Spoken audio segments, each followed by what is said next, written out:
to Cynthia. So now what we want to do is go into breakout rooms for about 10 minutes. Go in and introduce yourself.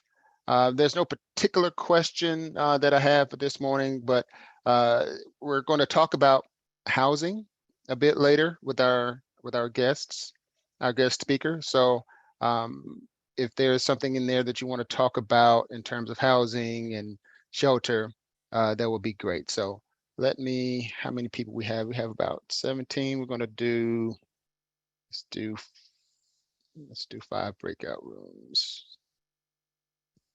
Stand by.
All right, for those of you that are just getting on, we have everyone coming back from their breakout rooms in about 30 seconds.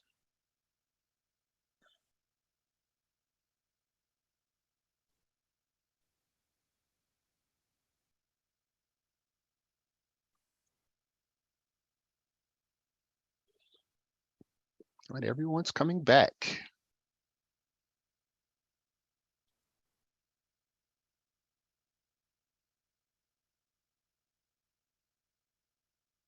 All right, all right.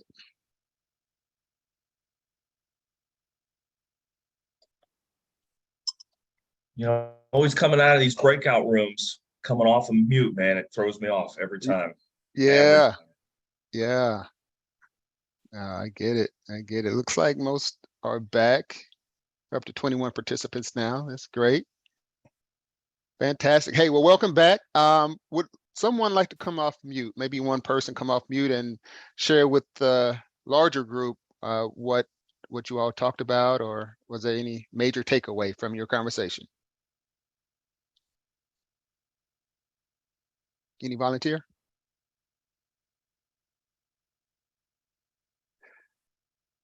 Oh, Mallory, go ahead. I think our major takeaway is just that we have so many incredible organizations throughout our region, and it's just so wonderful to be able to connect and bring organizations together to fill the gaps. That's something that we spent time talking about, and just so thankful for these opportunities to meet and collaborate and kind of bring all of our organizations together.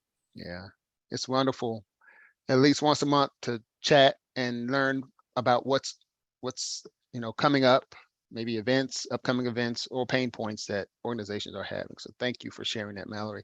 At this point, I would love to invite you, I would like to invite you to share in the chat any information that you're comfortable with, like your LinkedIn link or your email, phone number, website. If you can just pop that in the chat, that would be great. And at this time, I'd like to turn it over to Matt for introducing our speakers for today. Over to you, Matt. Thanks, Dr. X. And I'll kind of speak slowly as everybody's going to put their info in the chat there. Please do that so we all can connect afterwards. So today, everybody knows that we are looking at housing supports and things of that nature, as recognized as one of the top needs that Serving Together is tracking in the community. So here, the team with Baltimore, we really looked at a couple key stakeholders who are helping lead the charge with housing supportive initiatives in the area, and two different lenses, right? Because everybody always thinks about homeless shelters or like the VA programs.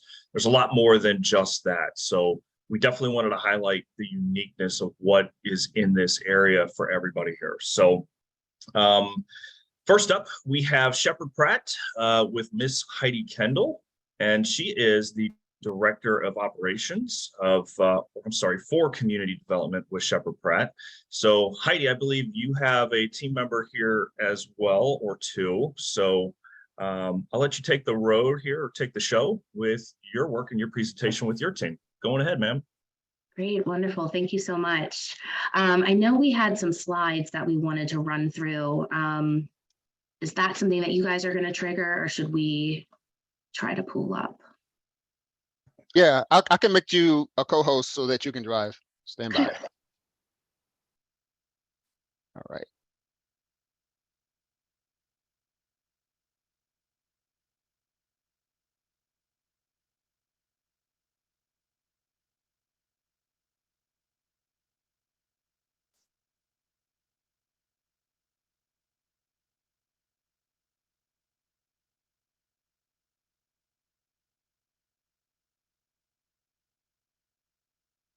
We have very defensive driving happening right now. Heidi, did you get the message saying that you're co-host? I'm sorry. I did. I am Okay. waiting. My PowerPoint is loading. Oh, okay.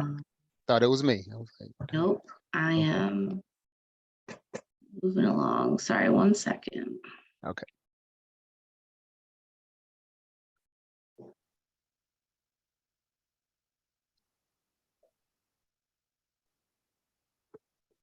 Okay.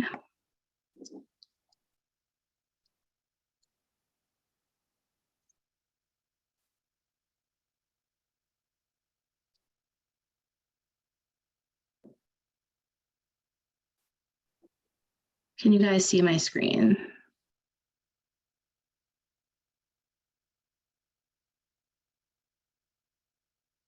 It says, oh, here we are. Yep.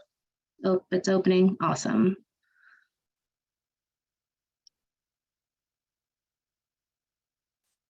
All Perfect. right.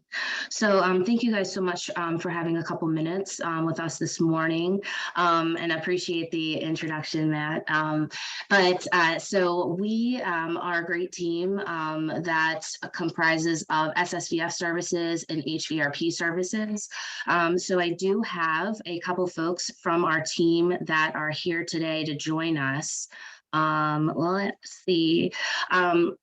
Just giving you a quick overview of what SSVF is and HVRP, and then we'll dig into some more of the granular information there. But essentially, our veterans teams within SSVF were able to do housing, health navigation supports for our homeless veterans. And then along with our HVRP team, we're able to do our employment supports and assistance with them as well. We are happy to announce that we have officially launched our legal assistance resources as well. So we plan on having funding available for that service through the course of this year. Elaine, did you want to tag in? Sure.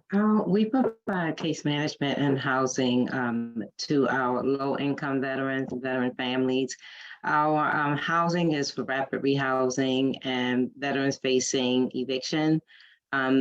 They come into our program where we, the case managers, do an assessment, short-term intense case management for 90 days. After the 90 days, if the veteran is still continuing to search for and secure housing, we provide additional assessment for the veteran. We also link the veterans to employment services to help sustain the housing. We provide transportation for employment, for health services appointments, childcare if needed. We mainstream the veterans as well to other programs that may also be able to provide a wraparound services to the veterans as needed for housing as well. Does anyone have any, I know I'm a fast talker. Does anyone have any questions or for me concerning the case management?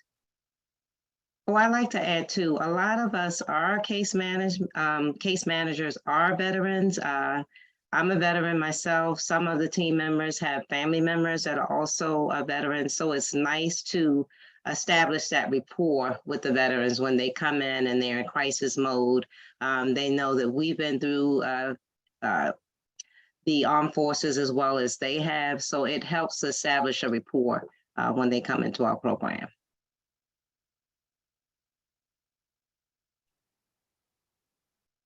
Any questions?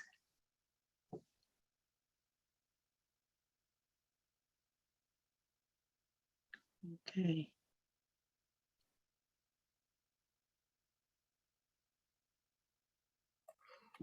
Just wanted to touch base on health navigation. So this is an added service within the SSVF program.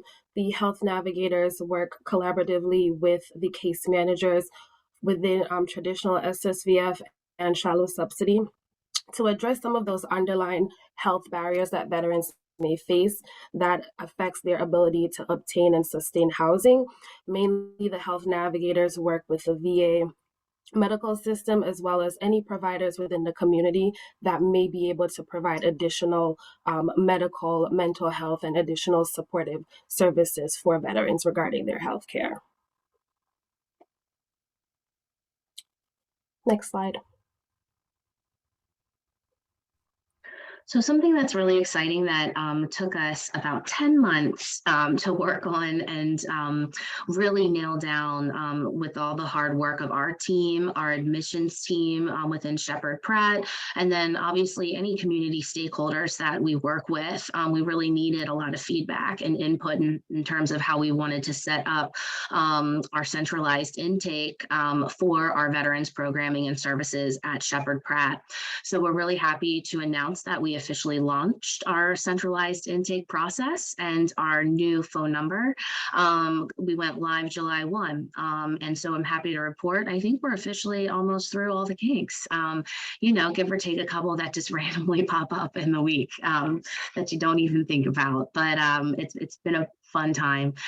So our new phone number, it's 410-938-HELP. So that's 4357. When a veteran needs to give a call over to us for any veterans services, they can just give a call to that phone number. They're going to receive a live individual that answers the phone. They're going to take their initial information, and then they're going to assess essentially what services the individual is going to need to be connected with. Within 24 hours, we make a connection with our intake coordination team to get our intake process set up with that veteran. And then once the individual is able to meet with our intake coordinator and we are set up either to do in person or virtually, whichever the individual would like, we can also do phone only as well. Once we meet with our intake team, we're then able to pass that case over to our enrollment crew in case management in the SSVF world. And so our goal is to always get that veteran rapid assistance as soon as possible. Our goal is under 5 days. If we can be under 72 hours, even better. And so all of our information here is listed for you. We have our intakes Monday through Friday. So any day of the week we can meet with veterans. Our walk-in days specifically are Tuesdays, Wednesdays, and Fridays. Feel free to email Tammy Hardesty. She's our intake outreach supervisor. Her information's listed here. Any one of us though that are on this presentation today, we're happy to assist. Please email us and we'll get you to the right person. And if you guys encounter any barriers, here's my disclaimer, just go ahead and plug me and let me know so I can fix it for you and you don't have to deal with that again. Fantastic. Outstanding.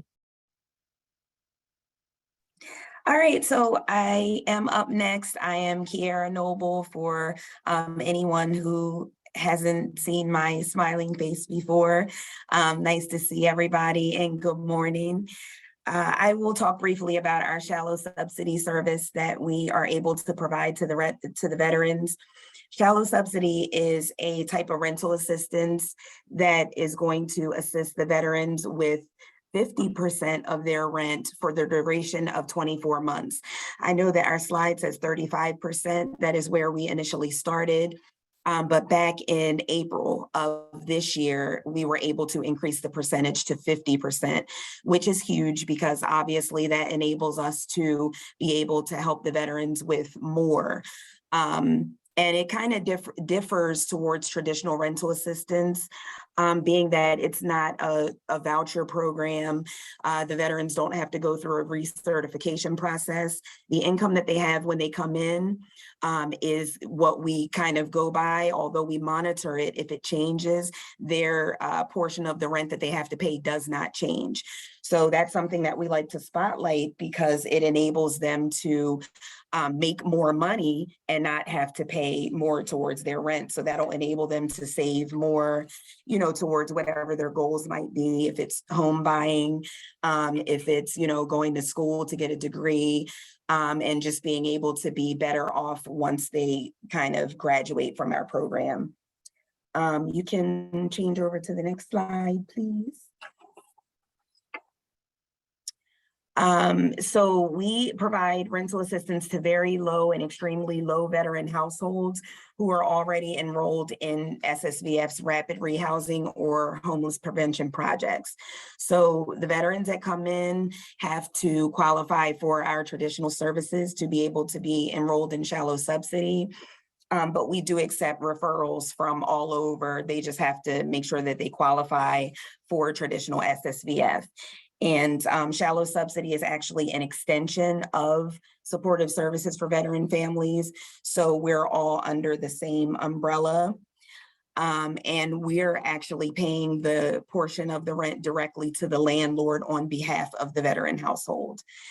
We also offer light case management services to the veterans. So besides, offering the rental assistance, we also do continue with case management. Next slide, please. Targeting is generally, could be potentially retired seniors, veterans who have disabilities or are on fixed incomes. It could be candidates for our HVRP program, which you'll hear about shortly, or veteran households who are presently in shared living spaces. So they don't have to have, their own house, their own apartment. We can actually assist veterans who are in shared space and might have a roommate situation, which is awesome because we're able to cover and assist more people. So this targeting is kind of used as a guideline, but it's not, by any means to screen anyone out. As long as they meet the minimum expectations for traditional SSVF, then they could potentially qualify for shallow subsidy. Next slide, please. Some other allowable costs that we can assist with besides the rental assistance is utilities, childcare, transportation, security and utility deposits, moving assistance, and general housing stability. So that's helpful because, as we know, sometimes people need something extra besides, the rental assistance that some other programs are able to offer them. And so we're able to kind of tag in as needed on these listed extra costs. And next slide, which I believe is the last slide. So here's our information on how you can connect a veteran to shallow subsidy. You could reach out to Tammy. Her information is listed there again, and we'll make sure that we type it in the chat. And my contact information is on the slide as well as in the chat. So I'd be happy to answer any questions that anyone might have. Otherwise, feel free to give me a call or shoot me over an email anytime.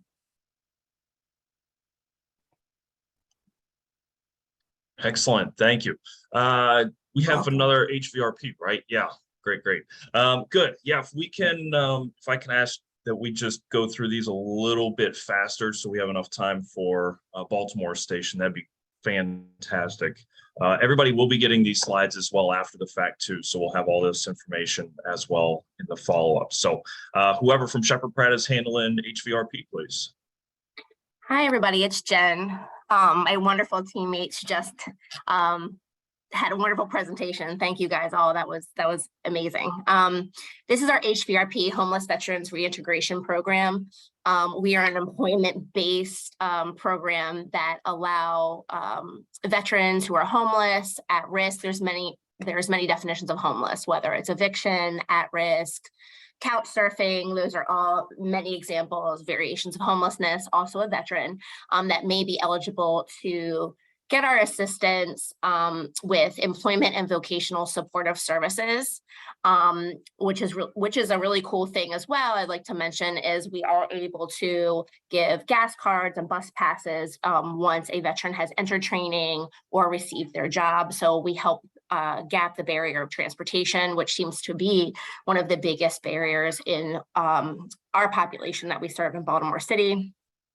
We work closely with the SSVF as case managers to work with the client to overcome many barriers from homelessness. As you know, who's interested in a job when you're homeless, hungry, or need health care? So that's where Kadena, Kiera, Elaine, and my other team members come in along with Heidi to really work together on these cases to get a comprehensive triage, if I might say, of what the veteran needs before we can start moving on with employment. That way they have the best chance at success when they do get into the program.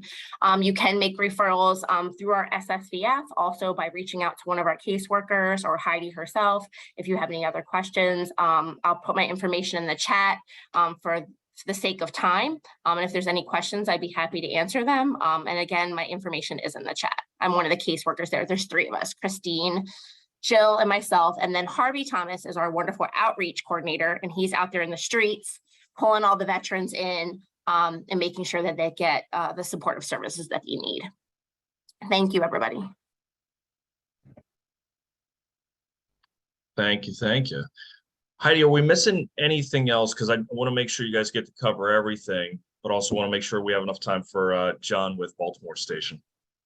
Nope, that was our quick overview of HVRP. You guys will be able to see our statistics and contact information in our slides, and that really should be it. If you guys have any individual questions or anything like that, feel free to email myself directly or any of these contacts here. Excellent, excellent. Thank you, everybody from Shepherd Pratt. Y'all did a fantastic job representing the plethora of resources that you have under one roof, which is outstanding to see. So up next, we have a wonderful program, and we are blessed to have the executive director from the Baltimore Station, John Friedel, present with us. So John, go ahead, take the show. Good, sir. Good morning. Kim's going to actually share the slideshow for us this morning, but Baltimore Station's been around 33 years, going on 34. Basically, it was volunteer-led in the beginning, working with homeless veterans across Street Market who are predominantly Vietnam-era veterans. Over the years, we've morphed into a licensed treatment facility for substance abuse treatment, mental health. We have 90 beds in South Baltimore, 48 beds in West Baltimore. And the evolution really became out of need.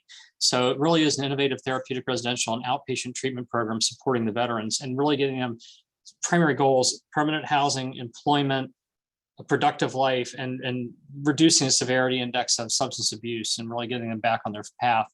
Right now, I would say that 88% of the clients we get are from the Baltimore metro area, but we can take people from around the country. Our average age right now is in the mid 60s. It's gotten a lot older very quickly over the pandemic. But any adult male veteran, we can bring them into the program, and really the goal is to get them on their feet. The average length of stay right now on the clinical program is about 11 months. We also have a workforce development program. I'll talk a little bit more about that in detail, but that's about 6 months in duration. One thing that we decided to do about 4 years ago was really incorporate an intensive outpatient program. So if someone comes into our program, gets their permanent housing, gets employment, and they have a relapse, they don't have to give up their housing, they don't have to give up their employment, but they can come back for services. And we find that since we've already established that bond with the veteran, it works really well. They can call when they feel like they're floundering a little bit. They don't have to give up everything. What we see a lot of times in subsidized programs is you have to actually lose your housing in order to become eligible for other services. But we decided to embed this, and we've had some great success with it. Again, veterans, male, homeless, diagnosed with substance use disorder, 18 years of age, no conviction of sex offense or arsonist because of our proximate location next to schools. But basically, that's for our clinical treatment program. They can stay with us up to 2 years, which is a luxury. But we find that after the first year, there starts to be some sort of regression in institutionalization. So we want to try to get them on their way, generally speaking, within 11 months. And everyone has their own treatment plan. So it's not one size fits all because different people have different needs. What we typically find as a profile is that the male veteran coming in here has been homeless or unstably housed for about 10 years, has been in substance abuse for probably 20 to 30 years, and really has been underemployed since the time they left engaged military active duty. But we want to also replace negative behaviors with pro-social activities. A lot of this is what I took when I did some juvenile justice work in Baltimore County years ago, is that if you started putting in pro-social choices, activities, and so we have things like art classes, drumming circle with a music therapist, a journaling class led by a retired Navy captain. We have piscatorial therapy, fishing, meditation, mindfulness, those kinds of things, back on my feet running clinic. If you start putting those sorts of things in, people occupy their time with pro-social activities, they develop friendships and a network of activities. And here you see some images of some of the things we do. We actually also have a group of Johns Hopkins residents who come in and do health discussions throughout the year. They're about 2 a month. And we also feel very strongly about taking field trips. So every year we go 2 times to Camp Putak in Moncton for a 2-night stay, where the men can go horseback riding, zip lining, archery classes, things like that. We also go to Sandy Point every year for a picnic. We go to DC to visit the museums, but really a lot of that's led by the clients themselves with what they want to do. So they come up with the idea of a field trip they want to do, and we figure out how to fund it and make it happen. So again, giving them ownership, voice, and choice. The goals really are 100% of the clients leaving permanent housing. In the last quarter, that's exactly what we saw on the clinical side, and 100% of them getting employment, those who are able to work and want to work, getting them there, getting their income stable so that way they can go on with their merry life. And really the goal is to have 0 clients discharged with negative exits. Now, we did see during pandemic, because most cities, most regions were offering hotels to folks who were homeless to stay. We had a lot of people who chose to go and warehouse themselves in hotels rather than seek active treatment. I think treatment facilities across the country have witnessed that. It's beginning to change a little bit. During that time, we had a higher level. It was almost 20% of people were deciding that this is not for me. I don't want to commit to a program. But we're beginning to see those numbers come back more into the range that we're accustomed to. About 7% of people decide to leave, or we say that they need a different level of care. We also have the service intensive workforce model that the VA subsidizes for us or pays, and that's really workforce development. So that might be the veteran who's having a hard time reintegrating into civilian life and can't find meaningful employment that parallels with what he has experienced in his military service. It may be somebody got laid off or somebody just fell on bad times. But again, same profile, veteran male, homeless, at least 18 years of age, with the same issues around convictions of sex offense or arson.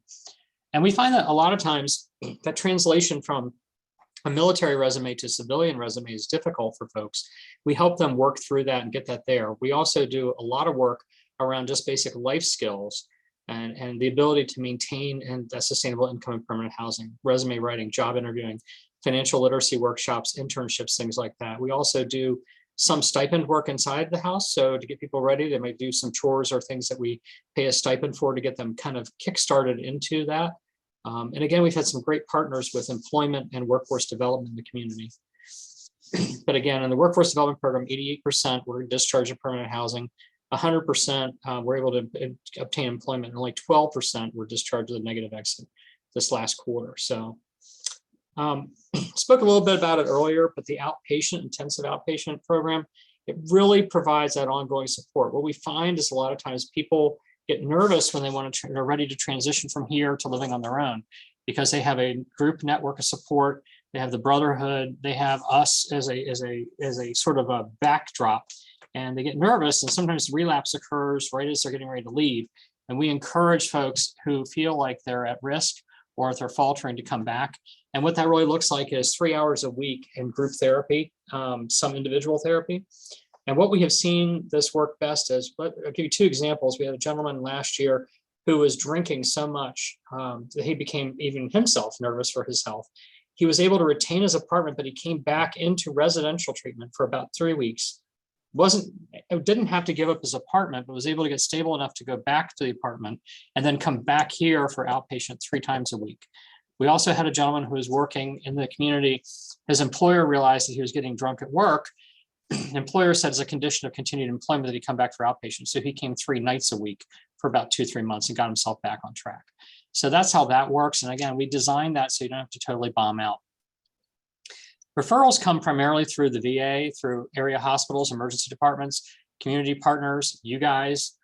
We also have an outreach coordinator, a new one that's going to be starting next week.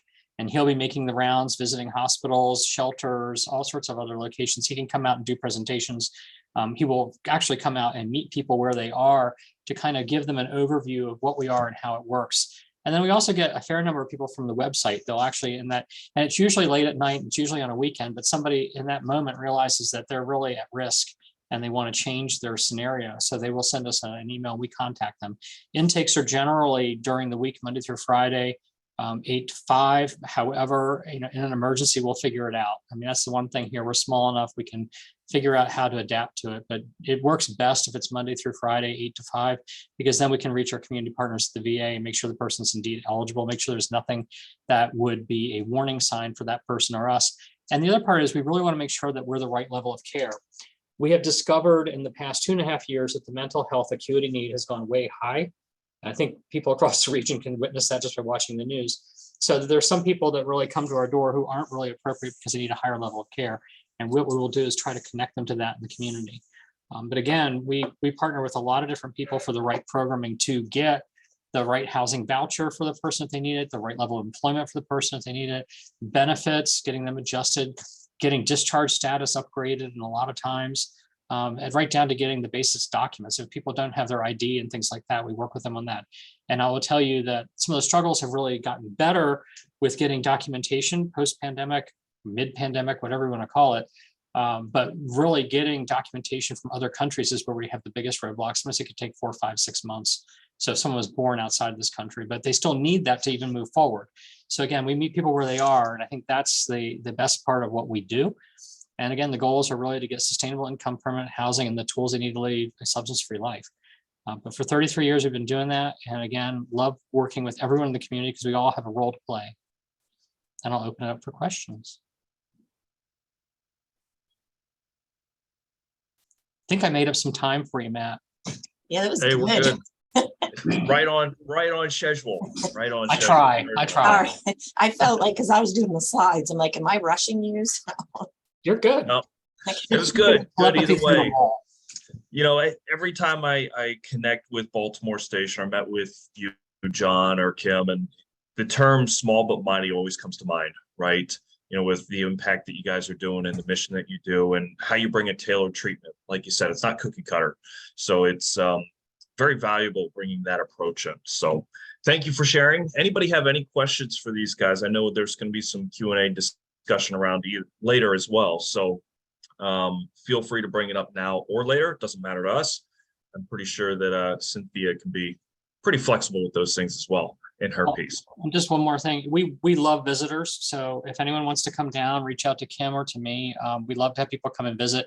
Volunteers and volunteer groups are a huge part of what we are. We've maintained that from our very humble beginnings as a volunteer-run organization with over 2,200 individual volunteers and 200 groups. So it could be anything from meal service to game day. It could be anything you really kind of fashion, just float it by us. We're pretty liberal that way.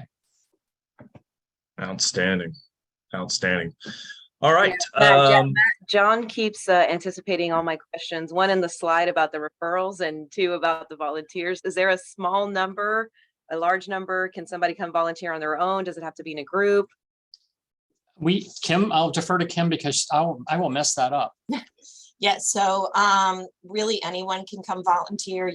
We do an individual, we do a potluck dinner once a month, and that's on our website on the volunteer calendar, and that's really meant for individuals. We can also do groups. Typically, we can handle a group in the kitchen to serve a meal service is about 10 people, but if you have folks who want to come in and do a service project or help at an event, we really, because we are small and mighty, I like that. We're willing to try anything with volunteers as long as it aligns with the mission. I think one of the neatest things I've witnessed is that we've had young people come here doing their school service projects. Yep. Then they come back as adults and their kids come back to do their school projects. It's just really kind of fun. That way we get multi-generational participation, and it levels the playing field for the clients. They know that people care. It just makes it seem more normative. Yeah. And that's a good point that we are allowed. A lot of other organizations don't permit children. We do. And really, we permit any age. It's just 16 and under need to be supervised by an adult. So if you have kids or kids who need service hours, like John mentioned, we do a lot of that as well. But it's a great, I can attest, it's a very meaningful and worthwhile experience for sure. And then one more, since both of y'all talked about job readiness and workforce development, without stating the obvious, but maybe more so talking about the successes, what is the biggest challenge for placement afterwards, or how can any of us do a better job of supporting? I think for a lot of folks, what we find is that they've been so unstably employed for so long. The best thing for us is to get them into structured workforce programming, and we partner with a lot of people in the region to do that. That really helps with a whole lot of things. As a prelude to that, we do some of that internally. But again, I think if you have hiring events that, and you have employers that are looking past criminal record or beyond that, they're looking at working with someone and understanding that they may be a little different than your average employee. Now, I think a lot of it's changed during the pandemic because, quite frankly, no one can find anyone to work. And I'm being, it's just hyperbole there, so I apologize, but it's getting better. But I think our guys have been able to get employment where they might not have previously because people are more eager to hire and they need bodies. And I think once they take that step, they realize the quality of what they're getting in terms of an employee. We do have an employer. It's a very weird scenario. Weird is a strong word for me, but we actually have an employer that's hired 2 of our people to run a help desk and we're offering office space here. So their employees are our clients in our building. So it makes for a lot of really weird upstairs, downstairs sort of conversations. But again, that's where I think our flexibility is suits it well, because we're meeting the employer who is kind of nervous about hiring 2 clients to run a help desk. So we've embedded it within our program, and the hope is to really have 2 to 6 clients cycling through all the time. So I partner with people that way. It's to a detriment to me sometimes. I got a lot of gray hair. You don't really see it in this light, but it's because we'll do that thing just like everybody in this room does to make sure that veteran has a successful landing. That's a very real thing too, right? If you're doing some sort of telework or remote work, that additional, now I have to pay for Wi-Fi or have stable Wi-Fi or have a quiet environment where I could do that, and y'all offering that gets rid of that obstacle. Exactly. Yeah. And if we can prove to this employer that we have quality employees, then it opens the door for more to be trained into something that pays above $18 an hour, that pays with full benefits from day one. And that was one of the quid pro quos. We argued that if you're going to do this, you have to hire them as full-time employees. You have to give them benefits. You have to do it from day one. Because again, there's a lot of day labor out there, and that's not something that's sustainable for our folks. Well, no doubt underemployment, and whether you're homeless or coming out of homeless, or even all of us, right? You know, we all can be one decision away or one negative consequence away from being homeless. So let that set in with each and every one of us, every single one of us, even high-level executive CEOs. It's how we live our lives, and we all could be in the same boat as these men and women, you know, who are dealing with homelessness. So underemployment is definitely a major issue in the veteran space. So with that said, everything is kind of intertwined around all these different top 5 needs that serving together pulls here. So I really want to bring up Beatrice, please, if you can chat about what you're seeing, what's to come, and then we'll get through this section and begin to wrap up with Cynthia and everybody after that. So Beatrice, you want to take it from here? Yes. So hi everyone, I'm Beatrice Mendez, and I'm the Senior Veteran Peer Navigator for Serving Together. So we work in the Coordination Center, connecting the veterans and their families to resources and providers in network on Unite Us in the DC, Maryland, and Northern Virginia regions.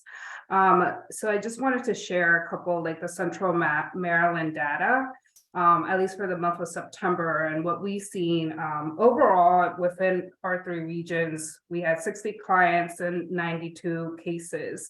For Central Maryland, we had 8 clients and 10 cases out of those. And 50% of those were adults aging 18 to 44. And then 38% were for ages 45 to 64. The biggest service type that we saw in the month of September overall in Central Maryland and in DC, Maryland, Northern Virginia was housing and shelter. That was the #1 service type for the month of September. And then again, individual and family support is another one, and clothing and household goods. So we're seeing a lot of veterans coming in for preventative, not at the brink of homelessness, but they want to prevent it.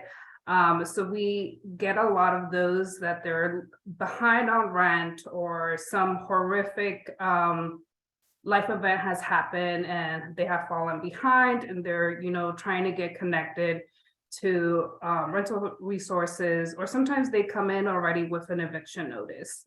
So those are things that we've been seeing for the past couple of months, and it keeps rising. And I really do see that it's still coming within this month of October as well. Again, we'll start getting more veterans also coming in looking for assistance for holiday programming, such as meals for Thanksgiving, and then also meals and for the December holiday, and gifts and some sorts. So those are things that we're also gearing up within the Coordination Center, is finding outside resources in order to be prepared for those programmings that veterans will be coming in looking for when it comes to holiday assistance.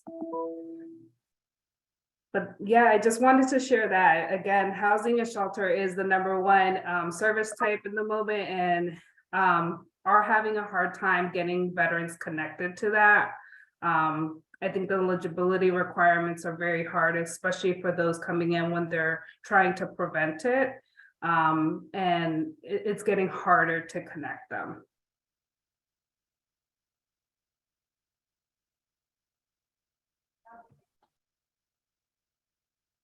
Yeah, and that's all I had. Sorry about that. Oh, no, you're good. You're good. All right. So, Dr. X, do you want to introduce the rest, or Cynthia, you just want to run it? Over to Cynthia. Yeah, how much time do you need at the end for your wrap up and updates? No, I only need 2 minutes. Over to you, All right. Cynthia. So then I'll say we have 5 minutes, knowing that we'll probably go over like a minute or two. So I guess, is everybody seeing similar to some of the things that Beatrice mentioned, either in your jurisdiction or your specific organization? Just want to start with that, since we are following that flow of housing and shelter. Trying to read faces, body language where I can see you, and those of you giving me black boxes and names, I got nothing. All right. Well, come on, y'all. This is your time to share. What are you seeing? What services do you need assistance with? Do you have an immediate need that we could probably bridge a gap for right now with folks on the call? And if none of those, what events do y'all have coming up? I'm going to pick on David Galloway, since I see him on here, and he's one of the partners here for the Central Collaborative, because I know y'all are doing now, is it monthly third Thursday? Yes, ma'am. So yes, we have coming up October 20th from 12 to 2 is our next webinar, and it is let me think. Sorry, I'm also planning another conference. So this Okay. one, Toss it over to Rick. Put him on the spot, just like I put you on the spot. so we have October 20th. If you haven't signed up yet, we'll be sending it out again on this network. And if you've registered for any of our events before, you'll be getting another reminder before the closing of that this week.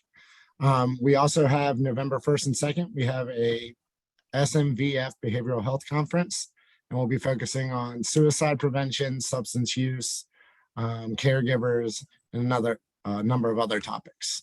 And then, like you said, we also have the workshops going on the rest of the year that will also be on the third Thursdays of the month. We still have Operation Roll Call up and going, and we still have crisis funds available. We are short-staffed right now. We are in the process of hopefully hiring some new people soon, but as of right now, we only have 2 RRCs, and you know how the state hiring process goes, so it's just kind of waiting for it to happen. And I look forward to seeing more of you guys out and about. Thanks, Dave. Anyone else? I'm going to toss it back over to Kim, because I know y'all have got some events coming up. Thank you. I was just typing it in the chat so much. Yeah, we have our 8th annual chili cook-off coming up on Saturday, November 5th from 1 to 4:30 at Oriole Park at Camden Yards. And it's the first year we have 9 teams competing for the best chilies. So for $45, $35 for veterans, and 10 and under are free, but it includes your ticket price, includes all your food, drinks, face painting. We have cotton candy this year for the kids, a petting zoo, all that good stuff, music, and 100% of what we raise supports our programs and our men. So help spread the word. I'm going to put the ticket link in the chat, but it's a really, really fun event, very, very family friendly, and very safe in Camden Yards. And parking is included. So thank you. The magic word, parking, is Parking, included. yes, it's included, and it's secure. Parking downtown is included. Yes, yes. All right, well, I wait for anybody else to raise their hand or give me a sign that they're coming on. You saw the email, one of the emails that Dr. X sent for A Day at Ease. It's an event for service members, veterans, and their families. It's taking place October 22nd, which is a Saturday, 11 to 5. If you have not been to the Foxy G Foundation, that location was picked because it is this gorgeous horse farm out in Western Maryland. You get there and you are instantly at ease. It is a family-friendly event. There will be food trucks selling food on site. I believe they have a winery that's going to be doing free tastings, and then you can do purchases by the bottle. And I believe they also confirmed more DACA last week. They'll have activities for the family, some meet and greets with the horses, little pony kissing booth, all of that. I think they also have a goat out there that you might be able to take some photo ops with. Pumpkin painting, John liked that one. We have goats too. Yeah, pumpkin painting. There'll be, I think they also added on a haunted house and things like that. So I'll add the Facebook event. Registration is not required. The event is free. Parking is also free. If you have not been to that part of the state, please, it's an opportunity to get out there, relax, connect. And by the way, there's also resources available in the barn. So it's kind of the opposite of a resource fair where we want you to come hang out. And while you're there, you might as well check out some things that are available to you. I believe we have a couple more, maybe 1 or 2 tables that are available for exhibitors. I know some of you that are on the call will be there, so we'll see y'all there. Please RSVP if you can, either on the Facebook event or at that link. Registration is not required. You could show up if you don't do it, but it gives us a good idea of head count. Anyone else? I'm looking. Don't see any unmutes, don't see anybody raising their hand. So X, there's 4 minutes for you. All right. Thank you so much. Thanks, Cynthia. Thanks, Beatrice. Matt had to jump off. Thank you to our speakers from the Baltimore Station, SSVF, HVRP. I put in the chat a couple of events. That same weekend of the Day at Ease, I'm hosting a golf tournament at Turf Valley. I don't even play golf, but it's an opportunity to come out, hang out. I'm going to be shaking hands and kissing babies in the clubhouse, maybe have a couple of drinks. So come out, hang out with us. It's at no cost if you just want to join us. Also, I have a new initiative called The Conduit, starting in PG County, and I want to work my way across Central Maryland. And this is going to be care coordination and claims clinic. It's going to be geared toward the BIPOC veteran and military community. It's something that it's my passion, and it falls under my company Uplift. So I wanted to put that out there as well. Our next meeting will be 9 November. I may or may not be hosting that. We're hiring a new Central Maryland program manager, but I will definitely keep up the support with this initiative. So with that said, thank you so much for attending, and you all make it a great week. Take care out here. Thank you. Thanks.